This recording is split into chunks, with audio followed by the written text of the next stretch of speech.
Superfast news, आवाज जनसामान्यांचा। पिंपळखुटा येथे रचला गेला नवा इतिहास। स्वातंत्र्यदिनी विद्यार्थिनी कुमारी स्नेहल चव्हाण हिच्या हस्ते झाले ऐतिहासिक ध्वजारोहण।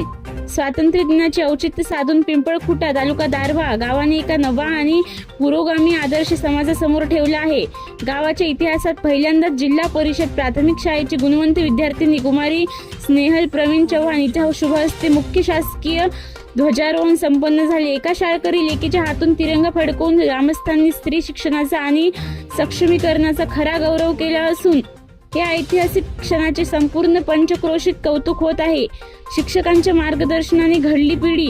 पिंपळखुटा येथील जिल्हा परिषद शाळेचे कर्तव्यदक्ष शिक्षक श्री अनासने सर व त्यांच्या पत्नी सौ अनासने मॅडम यांनी शाळेतील विद्यार्थ्यांना दर्जेदार शिक्षण, शिस्त आणि सुसंस्कार देऊन घडवले आहे। त्यांच्या अविरत परिश्रमामुळेच आज ग्रामीण भागातील विद्यार्थ्यांमध्ये हा आत्मविश्वास निर्माण झाला असून गावाच्या या ऐतिहासिक क्षणात अनासने दाम्पत्याचे मोलाचे योगदान असल्याचे ग्रामस्थांनी आवर्जून नमूद केले। गावकऱ्यांच्या निर्णयाचे सर्वत्र स्वागत। पारंपरिक चौकटींना छेद देत गावातील लेकीला हा सर्वोच्च सन्मान देण्याचा निर्णय पिंपळखुटा ग्रामस्थांनी एकमुखाने घेतला। राष्ट्रध्वज फडकल्यानंतर उपस्थितांची टाळ्यांच्या कडकडाट भारत माता की जयच्या घोषणा देत आनंदोत्सव साजरा केला।